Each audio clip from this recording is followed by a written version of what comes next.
जय जय श्री हरिवंश। प्रणाम। आज के भाव में, आज की वार्ता में आगे बढ़े एक बार श्री हरि के पावन नाम का उच्चारण करके। मुकुंद माधव गोविंद बोल, केशव माधव हरि हरि बोल। मुकुंद माधव गोविंद बोल, केशव माधव हरि हरि बोल। राम राम बोल, कृष्ण कृष्ण बोल। राम राम बोल, कृष्ण कृष्ण बोल। केशव माधव हरि हरि बोल। मुकुंद माधव गोविंद बोल, मुकुंद माधव गोविंद बोल। केशव माधव हरि हरि बोल। केशव माधव हरि हरि बोल। राम राम बोल, कृष्ण कृष्ण बोल। राम राम बोल, कृष्ण कृष्ण बोल। केशव माधव हरि हरि बोल। केशव माधव हरि हरि बोल। श्री सद्गुरु चरणारविंदो जयति। तो कल मैंने चर्चा की नारद भक्ति सूत्र के उन 2 सूत्रों की, जिनमें श्री नारद जी ने ये बताया कि जो भगवान के एकांतिक भक्त हैं, जो भगवान के अनन्य भक्त हैं, जिन्होंने उत्तमा भक्ति अपने हृदय में धारण की है, उस भक्ति भाव के आधार से जिन्होंने भगवान को अपने वश में कर लिया है, अपने हृदय रूपी मंदिर में सदा सदा के लिए प्रतिष्ठित कर लिया है, प्रेम प्रतिष्ठा कर ली है जिन्होंने अपने इष्ट आराध्य की अपने मन मंदिर में, वही भगवान के मुख्य भक्त हैं।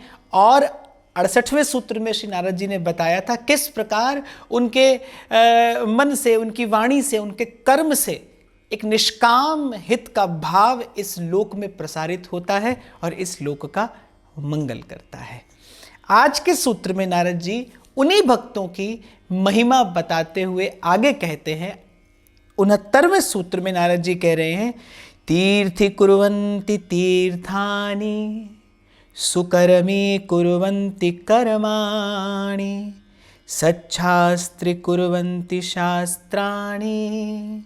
और 70वें सूत्र में जो इसी के साथ जुड़ा है, तन्मया। तीर्थि कुर्वन्ति तीर्थानि, सुकर्मी कुर्वन्ति कर्माणि, सच्छास्त्रि कुर्वन्ति शास्त्राणि, तन्मया। इस सूत्र में नारद जी कहते हैं कि तीर्थ को श्रेष्ठ तीर्थ भक्त बनाता है, कर्म को सत्कर्म भक्त बनाता है, शास्त्र को सत्शास्त्र भक्त बनाता है। क्यों? क्योंकि वो भगवान में तन्मय है, वो प्रभु से एक रूप हो गया है। इसे समझने का प्रयास करते हैं। तीर्थ की अपनी एक महिमा है, तीर्थ का अपना एक गुण गौरव है, लेकिन जो भगवान का भक्त है वो तीर्थ को सतीर्थ बना देता है। ये कहने का तात्पर्य ये है कि मान लीजिए आप एक तीर्थ का सेवन करने के लिए गए, आपने विधि निषेध जानकर। एक बात मैं यहाँ पर ये और बता देना चाहता हूँ, केवल तीर्थ में जाकर गंगा यमुना में स्नान कर लेने से, मंदिर में 10 रुपया चढ़ाने से तीर्थ यात्रा नहीं होती। तीर्थ का अपना एक महात्म्य होता है। तीर्थ के सेवन की एक विधि शास्त्र बताता है। उस विधि निषेध से युक्त होकर यदि तीर्थ का सेवन किया जाए तभी तीर्थ अपना फल प्रदान करता है, अन्यथा सारा परिश्रम व्यर्थ जा सकता है और जाता है। तीर्थ का अपना एक महात्म्य है। तीर्थ यात्रा पर जाने से पहले जानना चाहिए, विचार करना चाहिए कि इस तीर्थ की महिमा क्या है, इस तीर्थ का गुण गौरव, किस प्रकार से इस तीर्थ का सेवन करना चाहिए। पहले के समय में लोग तीर्थ यात्रा करने के लिए जाते थे तप करने की भावना लेकर, त्याग तितिक्षा आदि भावों को धारण करके फिर तीर्थ यात्रा की जाती थी, जिससे कहीं अंतःकरण की शुद्धि रूपी कोई फल प्राप्त होता था, पुण्य फल प्राप्त होता था, कहीं मन निर्मल होता था, भगवत भाव भगवत भजन के योग्य अपने मन को बनाने के लिए तीर्थ यात्रा की जाती थी। अभी तो आज का दृश्य यदि देखें तो तीर्थ भी भौतिक सुख सुविधाओं से परिपूर्ण कर दिए हमने, और केवल उन्हीं सुख सुविधाओं का आनंद लेने के लिए हम तीर्थों में जाते हैं। बहुत से लोग तो केवल पिकनिक मनाने का सही भाव लेकर जाते हैं, खाया पिया सोया, और गंगा यमुना जैसी पवित्र धाराओं में केवल मौज मस्ती के लिए स्नान किया, डुबकी लगाई और बस आ गए। ज़्यादा किया तो कहीं मंदिर में जाकर 10-20 रुपया चढ़ा दिया। इस प्रकार से तीर्थ यात्रा संपादित नहीं होती। तीर्थ का अपना एक नियम है, तीर्थ यात्रा अपना एक भाव विचार रखती है। उसी विधि निषेध से युक्त होकर ही तीर्थ यात्रा करने पर तीर्थ का फल प्राप्त होता है। अब नारद जी इससे और आगे की बात करते हैं। नारद जी कह रहे तीर्थी कुर्वन्ति तीर्थानि सुकर्मी कुर्वन्ति कर्माणि सच्छास्त्री कुर्वन्ति शास्त्राणि। भक्त जो है वो तीर्थ को सत्तीर्थ बना देता है। कैसे? मान लीजिए किसी ने विधि निषेध युक्त होकर बिल्कुल शास्त्र की आज्ञा में रहकर तीर्थ का सेवन किया, तो उसे क्या प्राप्त होगा? उसे पुण्य प्राप्त होगा। लेकिन यदि वहां उस तीर्थ पर कोई भगवत भक्त बसता हुआ, यदि उस तीर्थ पर रहता हो कोई भगवत भक्त, और उस तीर्थ के सेवन के साथ साथ आपको एक घड़ी आदि में पुनि आद कुछ क्षण के लिए उस भगवत भक्त का संग भी प्राप्त हो जाए, तब तो आपकी तीर्थ यात्रा सफल ही नहीं हुई, आपकी तीर्थ यात्रा सार्थक भी हो गई। क्योंकि अब आपको केवल पुण्य ही नहीं, अब आपको उस तीर्थ के सेवन से केवल पुण्य नहीं मिलेगा, अब उस तीर्थ के सेवन से आपको भगवत भक्ति रूपी परम पुरुषार्थ प्रसाद भी प्राप्त हो सकता है। इसीलिए नारद जी कह रहे हैं कि भक्त तीर्थ को सत्तीर्थ बना देता है, वो और बढ़ा देता है उसकी महिमा। तीर्थ की अपनी एक महिमा है, तीर्थ पुण्य भूमि है, तीर्थ पवित्र भूमि है, वहां जाकर रहने से, वहां जाकर वास करने से। लेकिन मैं फिर कहूंगा, तीर्थ का वास किया जाए शास्त्र गुरुजनों की आज्ञा में रहकर, नियम से, संयम से, त्याग तितिक्षा के भाव को धारण करके यदि तीर्थ में वास किया जाए कुछ काल के लिए, तो तीर्थवास जो है वो कहीं अंतःकरण को निर्मल करता है। जो तीर्थ का वास है वो पुण्य प्रदायी है, और पुण्य का आधिक्य जब होता है तो सहज भगवत भजन में रुचि होती है। तो तीर्थ का अपना एक फल है, तीर्थ की अपनी एक महिमा है। लेकिन भक्त यदि रहता हो फिर वो तीर्थ सत्तीर्थ है। ऐसे मानस में मेरे तुलसी बाबा तो कहते हैं कि भक्त जो है वो चलता फिरता तीर्थ है। मुद मंगलमय संत समाजू जो जग जंगम तीर्थ राजू। वो तीर्थ राज है, जो जग जंगम तीर्थ राजू। और तीर्थ के पास तो चल के जाना पड़ता है। ये संत रूपी तीर्थ तो अपनी उदारता से, अपनी करुणा से, अपनी कृपा से चलकर स्वयं आते हैं और हमें पवित्र कर देते हैं। और उस तीर्थ का सेवन तो पवित्र करे न करे, पर संत रूपी तीर्थ तो यदि अभाव से भी सेवन किया जाए तो अपना प्रसाद देता है, उसका परिणाम आता है। किसी भी भांति संत का संग हो, कल्याण होता ही है, जीव को कुछ ना कुछ प्रसाद मिलता है। ब्रह्म ऋषि स्वामी श्री सत्यानंद जी महाराज भक्ति प्रकाश में कहते हैं, सदगुरु चंदन सम कहा। वो चंदन के वृक्ष जैसा है, भगवत प्रेम सुवास, और उससे भगवत प्रेम की खुशबू सुवास प्रसारित होती है। निस्दिन दान करे उसे जो जन आवे पास। अब वृक्ष के पास कोई वृक्ष की पूजा करने जाए उसे भी खुशबू आएगी, कोई कुल्हाड़ी लेकर काटने जाए वृक्ष को, खुशबू तो उसे भी आएगी।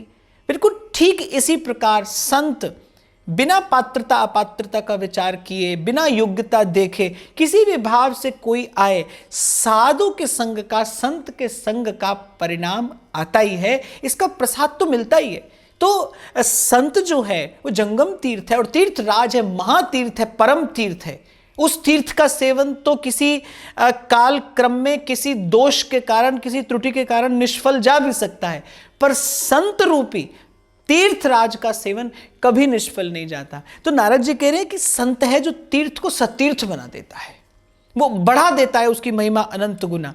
केवल तीर्थ का सेवन करें तो पुण्य प्राप्त होता है, और जिस तीर्थ में संत रहता हो उस तीर्थ सेवन के साथ साथ यदि सत्संग भी मिल जाए फिर तो प्रेम रूपी परम फल प्राप्त हो जाता है। भाई फिर तो भक्ति रूपी परम पुरुषार्थ प्राप्त होने की संभावना जग जाती है। और सरल शब्दों में कहूं तो भगवान से मिलने की संभावना जग जाती है। एक संभावना जग जाती है प्रभु के मिलन की। बदल जाता है मन चित्त, जीवन की दिशा बदल सकती है। भक्त संग को एक क्षण देत भक्ति उपजाए, एक क्षण का संग। इसीलिए नारद जी ने पूर्व में भक्ति सूत्र में कहा, महत् संगस्तु दुर्लभो अगम्यो अमोघश्च। ये निष्फल नहीं जाता, ये निष्फल नहीं जाता। तो नारद जी कह रहे हैं कि तीर्थ को सत्तीर्थ बना देते हैं भक्त, उनकी महिमा और श्रेष्ठ हो जाती है, उत्तम हो जाती है। सुकर्मी कुर्वन्ति कर्माणि, कर्म को सत्कर्म बना देता है भक्त। इस विषय पर पहले भी बड़े विस्तार से चर्चा हुई। कोई भी साधारण कर्म किया जाए, अच्छा किया जाए तो उसका शुभ फल आता है। लेकिन वही कर्म अगर भगवान को समर्पित कर दिया जाए, वही कर्म यदि भगवान का स्मरण करते हुए किया जाए, वही कर्म अगर प्रभु को प्रसन्न करने के लिए किया जाए, तो वो कर्म सेवा हो जाता है। उसका परिणाम क्या है? उसका परिणाम जीवन मुक्ति है, उसका प्रसाद जीवन मुक्ति है। कर्म तो सदा ही बंधन में डालने वाला है। एक बात गांठ बांध लीजिए, कर्म अच्छा करिए या बुरा, लेकिन परिणाम बंधन ही है। और बड़े विस्तार से पहले मैंने चर्चा की कि कर्म किए बिना आप और मैं रह नहीं सकते, तो फिर बंधन से मुक्ति कैसे हो? कर्म करना जरूरी है, हम विवश हैं कर्म करने को, बाध्य हैं कर्म करने को, और कर्म का परिणाम बंधन है, फिर तो आपके और मेरे मुक्त होने की कोई संभावना ही नहीं है। इसीलिए तो मैं बार बार आपसे कह रहा हूं, एक ही युक्ति तो है भाई, इस संसार रूपी द्वंद्व से मुक्त होने की एक ही युक्ति है, दूसरी नहीं, केवल एक युक्ति, और वो है भगवान की भक्ति। भक्ति ही है जो परिवर्तित कर सकती है, आमूल चूल परिवर्तन ला सकती है भीतर बाहर। और परिणाम भेद देखा जाता है, अनुभव किया जाता है जब भगवत भक्ति का आश्रय लिया जाता है। तो जो भक्त है, नारद जी कह रहे कर्माणि, जो कर्म है भक्त उसको सत्कर्म बना देता है। भक्त अर्थात भक्ति, भक्त अर्थात भक्ति। जो कर्म भक्त के लिए किया जाएगा वो सत्कर्म हो जाएगा। आपने अपने लिए बड़ा सुंदर बंगला बनाया, आपने अपने लिए बड़ा सुंदर बंगला बनाया, बड़ा सुंदर सब सुख सुविधाओं से सुसज्जित आपने अपने लिए घर बनाया, सब बनाते हैं। उसका परिणाम जो आपको मिलना चाहिए, जितना आपको मिलना चाहिए मिलेगा। छोटी सी कुटिया आपने एक साधु के लिए बनवा दी, एक छोटी सी कुटिया आपने संत के सेवार्थ बनाई। वही कर्म जो आपने अपने लिए किया था उसका परिणाम कुछ था, और ये कर्म जो आपने एक संत के निमित्त किया, जो आपने भक्त को समर्पित कर दिया, उस भक्त का संग होने से वो कर्म सत्कर्म हो गया, श्रेष्ठ कर्म हो गया, उत्तम कर्म हो गया। मैं कई बार कहा करता हूं भाई, इस संसार में प्रत्येक लेने वाला ही नहीं होता। कुछ लोग ऐसे भी हैं जो लेकर भी आपको देते हैं, जो दिखाई पड़ता है आपसे ले रहे हैं, पर वो लेते हुए भी आपको कुछ दे रहे हैं, कुछ श्रेष्ठ दे रहे हैं, कुछ बड़ा दे रहे हैं। और मैं तो कहता हूं बहुत स्थूल दृष्टि से भी अगर हम देखें, मार्ग में चलता हुआ एक भिक्षुक, आपने उसे 10 रुपये दिए, उसने आपको ढेरों आशीर्वाद दे दिए। मुझे नहीं लगता कि कोई घाटे का सौदा है, मुझे नहीं लगता कि ये कोई घाटे का सौदा है। आपने 10 रुपये दिए, उसने आपको ढेरों आशीर्वाद दे दिए। तो मुझे तो ऐसा लगता है कि भाई उसने लेकर भी आपको दिया, उसने आपसे लिया पर उसने लेकर भी आपको दिया। पहले तो आपको देने का अवसर दिया। कभी आपने विचार किया है कि अगर कोई लेने वाला ना हो, अगर कोई लेने वाला ही ना हो तो फिर आप और मैं देंगे किसे? फिर देने का अवसर ही कहां आएगा? देने से जो एक भाव संतुष्टि मिलती है वो तो फिर कभी किसी को मिलेगी ही नहीं। तो जब भी दीजिए, यद्यपि ये प्रसंग के अनुकूल बात नहीं कह रहा हूं मैं, पर स्मरण आ गई है तो आपसे निवेदन कर रहा हूं, जब भी दीजिए अपने मन में धन्यवाद दीजिए लेने वाले का, कि भाई तुम लेते हो तो मुझे देने का सुख मिल रहा है, मेरे जीवन में देने का अवसर आ रहा है। तो मैं तो ये कह रहा था आपसे कि प्रत्येक लेने वाला लेता ही नहीं, वो लेकर भी देता है। अपना अपना दृष्टिकोण है, पर कोई लेकर भी आपको देता है। और संत तो अगर ले रहा है तो जाने आपको क्या दे रहा है। वो अवसर दे रहा है जिसके लिए देवता लालायित रहते हैं। मनुष्य जन्म दुर्लभ है, क्यों? क्योंकि यहां पर रहकर भजन किया जा सकता है, यहां पर रहकर सेवा की जा सकती है, संत भगवंत की सेवा हो सकती है इस तन से। इसीलिए तो इस तन का ऐसा श्रेष्ठ महत्व है, इसीलिए तो इसकी इतनी महिमा है, इसीलिए तो देवता लालायित रहते हैं इस देह को, नर देह को प्राप्त करने के लिए, क्योंकि इससे भजन सेवा किया जा सकता है। तो संत ने तो आपको आकर जीवन में सेवा रूपी परम पुरुषार्थ करने का, उस परम फल को प्राप्त करने का अवसर प्रदान किया है। तो नारद जी कह रहे सुकर्मी कुर्वन्ति कर्माणि, एक साधारण कर्म जो आप और मैं जन्म जन्म से कर रहे हैं, कर भी रहे हैं और फिर मर भी रहे हैं, और फिर उसका जो परिणाम आ रहा है, उसको भोग रहे हैं, भुगत रहे हैं, थोड़ा सुख थोड़ा दुख, और बस सुख दुख रूपी द्वंद्व में झूलते झूलते कितने जन्म निकल गए। मैं फिर दोहराऊं, कर्म करना ही पड़ेगा भाई, और कर्म का परिणाम बंधन है। पर भक्त का संग हो तो फिर वही कर्म सेवा बन जाता है। और एक और भी बात मैं कहता हूं, भक्त जीवन में आएगा तो वो आपको समर्पण की विधि सिखाएगा। भक्त के संग से पूरा का पूरा जीवन सेवा बन जाता है। हमारे जीवन में श्री महाप्रभु आए, जिन्होंने हमें प्यार करना सिखाया, उन्हीं व्यास नंदन की जय बोलते हैं। हमारे जीवन में श्री महाप्रभु आए, पूरा जीवन भावमय हो गया, पूरा जीवन सेवामय हो गया, पूरा जीवन उत्सव सा हो गया। भक्त संत आचार्य जीवन में आते हैं तो वो पूरे के पूरे जीवन को ही एक यज्ञ बना देते हैं, पूरा जीवन यज्ञ स्वरूप हो जाता है। तो भक्त के संग से, भक्त के सामीप्य से, भक्त के स्पर्श से साधारण कर्म सत्कर्म बन जाता है, तीर्थराज हो जाता है, सत्तीर्थ हो जाता है, परम फल प्रदान करने वाला हो जाता है। कर्म जो बंधन में डाल रहा था, भक्त उसे सत्कर्म बना देता है, भक्त उसे सेवा रूपी श्रेष्ठ कर्म बना देता है, और वो सेवा फिर कालांतर में जीवन मुक्ति का सुख देने वाली हो जाती है। और फिर कहते हैं सच्छास्त्री कुर्वन्ति शास्त्राणि, और शास्त्र को पढ़ने का परिणाम क्या है, बहुत जानकारी हो जाती है। लेकिन उसी शास्त्र में अगर किसी भगवत भक्त की महिमा लिखी हो, किसी भगवत भक्त का जीवन चरित्र लिखा हो, तो फिर वो शास्त्र सच्शास्त्र है। क्यों? क्योंकि उसके परिणाम से फिर जानकारी नहीं, उसके परिणाम से फिर ज्ञान का आलोक प्राप्त होता है, प्रेम की मधुरता आती है फिर जीवन में। अब एक पोथी आप पढ़िए, हो सकता है अब मान लीजिए आपने कोई न्याय का शास्त्र पढ़ लिया, कोई व्याकरण का शास्त्र पढ़ लिया, अब बड़ी माथापच्ची है, उसमें बड़ी खींचातानी करनी पड़ती है, बड़ा परिश्रम होता है। मेरे महाप्रभु तो श्री सुधानिधि में कहते हैं कि अलम विषय वार्तया नरक कोटि विभत्स्य वृथा श्रुति कथाश्रमो। वृथा श्रुति कथाश्रमो, बड़ा श्रम है भाई इसको कहने सुनने में, इसको जानने समझने में बहुत मस्तिष्क लगाना पड़ता है, बड़ा परिश्रम करना पड़ता है, और उसके बाद भी कोई रस का बिंदु आत्मा को पीने को नहीं मिलता। और उसी समय मान लीजिए आपने भक्तमाल पढ़ा, आपने श्रीमद् भागवत पढ़ी, आपने रामचरितमानस पढ़ा, तो उसमें क्या है, उसमें भगवान और भगवत भक्तों की जो महिमा है, उससे क्या हुआ, उससे ज्ञान का आलोक मिला, अंतःकरण शुद्ध हुआ, और कहीं तन मन प्राणों में भक्ति की मधुरता घुल गई। तो केवल भक्त के स्पर्श से, और भक्त अर्थात भगवान और भक्ति जिसके हृदय में, जिसके तन मन में मूर्त रूप से विराजमान है, विग्रहवान है जिसके रूप में। इसीलिए मैं बार बार आपसे कहा करता हूं, संत भाई, संत जो है वो भगवान की कृपा का मूर्तिमान स्वरूप है। भक्त के रूप में ही तो भगवान और भक्ति विचरण करते हैं इस संसार में। भक्त ही तो श्रेष्ठ मंदिर है। हमारे व्यास जी तो कहते हैं सांचा मंदिर हरि का संत। जो भगवान के सच्चे मंदिर हैं, जो श्रेष्ठ मंदिर हैं, वो तो भगवान के संत हैं, भगवान के भक्त हैं, जिनमें भक्ति और भगवान दोनों मूर्त रूप से विराजमान है, प्रत्यक्ष रूप से, प्रकट रूप से विराजमान है, अनुभव किए जा सकते हैं, दर्शन किए जा सकते हैं, जिनका प्रसाद पाया जा सकता है। तो नारद जी ने कहा, तीर्थ को सत्तीर्थ बना देता है भक्त, कर्म को सत्कर्म बना देता है भक्त, शास्त्र को सत्शास्त्र बना देती है भक्त की चर्चा यदि हो। क्यों? क्योंकि भक्त की चर्चा यदि नहीं है तो फिर तो शास्त्र का पढ़ना परिश्रम करने जैसा है, बड़ी माथापच्ची होगी और मिलेगा कुछ नहीं।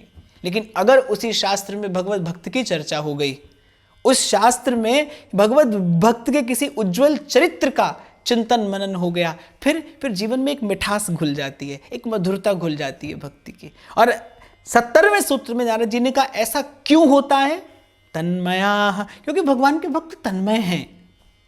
जैसा मैंने अभी आपसे निवेदन किया कि जिनके मन वचन कर्म में भगवान के अतिरिक्त अब कोई और है नहीं, कुछ और है नहीं, कहीं किसी और बात की संभावना नहीं है, जाहि न चाही कबहु कछु, बस तुम संग सहज स्नेह। जैसे हमारी भोली सखी कहती है ना, रूप नाम में, नाम रूप में, विवि में है दुलराम,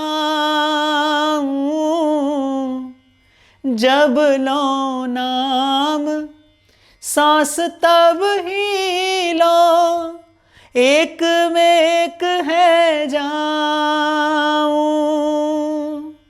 सोवत जागत रटूं निरंतर, राधा राधा गाऊं।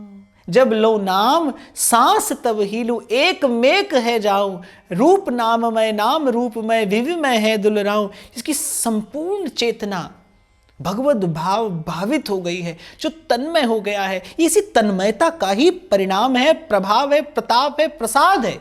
ये भगवान में तन्मयता का ही प्रसाद है कि भक्त की ऐसी महिमा है। जैसा मैंने अभी आपसे निवेदन किया ना कि भक्त ही तो है ना जिसके हृदय रूपी मंदिर में भगवान प्रत्यक्ष रूप से विराजमान है, और भक्ति रूपी परम धर्म को जिसने प्राणवंत किया है। देखो, धर्म जो है, धर्मी ही उस धर्म को धारण करके प्रतिष्ठित करता है, प्रतिष्ठित रखता है। केवल पोथी पुस्तक से धर्म का ज्ञान नहीं हो सकता, केवल किताब पढ़ लेने से धर्म का ज्ञान नहीं होता। अक्षर तो काला है, वो क्या ज्ञान देगा। केवल पोथी पढ़ने से ज्ञान नहीं होता। धर्म का ज्ञान तो धर्मी के संग रहने से होता है, धर्मी के जीवन चरित्र से धर्म का पूर्ण रूपेण बोध होता है। जैसे अनन्यता क्या है, अब पुस्तक उसके विषय में थोड़ी जानकारी दे देगी, पर अनन्यता है क्या, उसे पूर्ण रूपेण जानने समझने के लिए तो अनन्य भक्त के जीवन चरित्र का दर्शन करना पड़ेगा। तब समझ में आएगा, अनुभूति होगी कि वस्तुतः अनन्यता का भाव क्या गुण गौरव लिए होता है, क्या उसकी गरिमा है, क्या उसकी महिमा है। जब मीरा कहती है ना, मेरे तो गिरिधर गोपाल दूसरो न कोई, तब अनुभूति होती है। मीरा जी के जीवन चरित्र को देखकर अनुभूति होती है अनन्यता की। मेरे महाप्रभु कहते, रहो को काहू मन ही दिए, मेरे प्राणनाथ श्री श्यामा शपथ करूं तृण छिए। श्री महाप्रभु के जीवन चरित्र को देखकर समझा जा सकता है किंचित अनन्यता के भाव को। तो भक्ति और भगवान इस लोक में प्रकट होते हैं, प्रतिष्ठित होते हैं भक्त की कृपा से, भक्त के कारण। अगले सूत्र में नारद जी इसी भाव से संबंधित एक और छोटा सा भाव निवेदन करते हैं और 71वें सूत्र में कहते हैं, मोदन्ति पितरो नृत्यन्ति देवता सनाथा चेयम भूर्भवति। और जैसा 68वें सूत्र में नारद जी ने कहा था, कुलारी पृथ्वी, कुल को पवित्र करते हैं, पृथ्वी को पवित्र करते हैं। लेकिन शायद नारद जी को यह कहकर संतोष नहीं हुआ, और नारद जी ने भगवत भक्तों की महिमा का जब स्मरण किया तो नारद जी को कहना पड़ा, मोदन्ति पितरो, केवल पृथ्वी ही पवित्र नहीं होती, उसका कुल मात्र ही पवित्र नहीं होता। मोदन्ति पितरो, उसके जो पूर्व पुरुष हैं, जो वहां पितृलोक में, जो पितृलोक में उसके तर्पण की प्रतीक्षा कर रहे हैं। बड़े लोगों के मुख से मैंने सुना है कि किसी कुल में एक भगवत भक्त उत्पन्न हो जाए तो वो 21 कुलों का, 21 पीढ़ियों का उद्धार कर देता है। उसके अगले पिछले जाने कितने जन भगवत शरणागत हो जाते हैं, भगवान की कृपा निर्मल कर देती है उसके समग्र कुल को। तो नारद जी यहाँ कह रहे हैं कि केवल भगवत भक्त से इस लोक का, उसके कुल का ही कल्याण नहीं होता। मोदन्ति पितरो, वहां पितृलोक में उसके जो पूर्व पुरुष हैं, जो उसके तर्पण की प्रतीक्षा करते हैं, वो भी संतुष्ट हो जाते हैं। और केवल संतुष्ट नहीं होते, हर्ष से, आनंद से मुदित हो जाते हैं, प्रसन्न हो जाते हैं। नृत्यन्ति देवता, और जब भक्त आता है तो देवता नभमंडल में नृत्य करने लगते हैं। क्यों? देवताओं को क्या लाभ होता है? देवताओं को यह लाभ होता है कि भगवत भक्त के इस धराधाम पर केवल रहने से सत्व गुण का प्रसार होता है। हमारे श्री सेवक जी महाराज जब श्री महाप्रभु के प्राकट्य का वर्णन कहते हैं तो कह रहे, सब भवजनित आपदा गई, ब्राह्मण सकल करे षटकर्म। जैसे ही महाप्रभु का आविर्भाव हुआ तो जो जो म्लेच्छाक्रांत ये भूमि थी, जो बहुत तमोगुण बढ़ गया था, वो तमोगुण का अंधकार सहसा दूर हो गया, बढ़ गया सत्वगुण। ब्राह्मण अपना षटकर्म करने लगे, वेद पाठी ब्राह्मण वेद पाठ करने लगे, ब्रह्मचारी ब्रह्मचर्य का पालन करने लगे। सेवक जी कह रहे सब भव जनित आपदा गई। जब एक सच्चा, एक पूर्ण भगवत भक्त इस धराधाम पर प्रकट होता है, अवतरित होता है, तो सत्वगुण का विस्तार होता है, सत्वगुण का प्रसार होता है, उजास फैलती है, एक सात्विक उजास फैलती है। उस सात्विक उजास के आलोक में अज्ञानांधकार जब दूर होता है, तो जो अन्य जीव भी हैं वो भी अपने अपने अपने कर्म में, अपने धर्म में प्रवृत्त होने लगते हैं, और इससे देवताओं को प्रसन्नता होती है, इससे देवत्व पुष्ट होता है, इससे सात्विकता की अभिवृद्धि होती है। इसीलिए नारद जी कह रहे हैं कि भाई जब एक भगवत भक्त प्रकट होता है, जब कोई यहाँ पर भगवान की भक्ति करता है, तो मोदन्ति पितरो नृत्यन्ति देवता, वहाँ पितृलोक में पितर प्रसन्न होते हैं, देवलोक में देवता आनंदित और हर्षित होते हैं, क्योंकि उनको यज्ञ का भाग मिलने लगता है। लोगों के मन में सेवा, सत्कर्म, शुभ शुभ भाव, शुभ संकल्प, ये सहसा प्रसारित होने लगते हैं एक भक्त के होने मात्र से, एक भक्त के रहने मात्र से। इसीलिए मेरे कबीर साहब कहते हैं, संत न होते जगत में जल मरता संसार। मेरा बड़ा सुदृढ़ विश्वास है कि आपके मेरे मन में जो शुभ कर्म करने का संकल्प आता है ना, वो किसी संत के आभा मंडल से बहने वाले उस निष्काम हित के परमाणु के कारण ही आता है। वहां कहीं एकांत में कोई भगवत आराधन करता है, और यहां आपके मेरे मन में सत्संग, सेवा, सुमिरन की लालसा बढ़ती है। मैं तो कई बार आपसे कहता हूं, आपको मुझे बार बार सत्संग मिलता है, ये गुरुजनों के उस निष्काम संकल्प का प्रसाद है। मैं तो अपने लिए ही कई बार व्यासपीठ से आपको निवेदन कर चुका कि मेरा जीवन कहाँ संसार के उस भूल भ्रम में भटकता, और कोई यहां ले आया। कौन? ये किसी संत का मौन संकल्प ही है, ये किसी संत का निष्काम संकल्प ही है, जिससे कल्याण का पथ प्रशस्त होता है। और सनाथा चेयम भूर भवती, ये पृथ्वी सनाथ होती है, आधार मिलता है वसुंधरा को। किस आधार पर धरती टिकी है? पुण्य के आधार पर ही तो टिकी है, भक्ति के आधार पर ही तो टिकी है। भक्तों का जो भक्ति भाव है, जो भगवत भाव है, मैं फिर कहूँ वही जो निष्काम हित है, वही इस धरा को धारण किए है। उसी पुण्य बल से, भक्तों के भजन के बल से, तपस्वियों के तप बल से ये वसुंधरा टिकी है और टिकी रहेगी।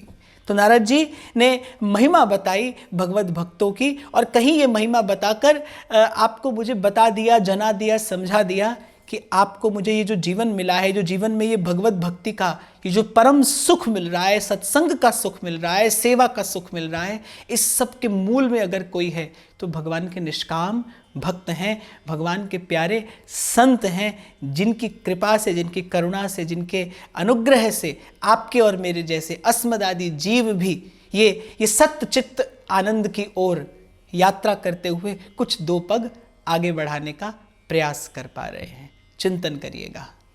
श्री हरिवंश।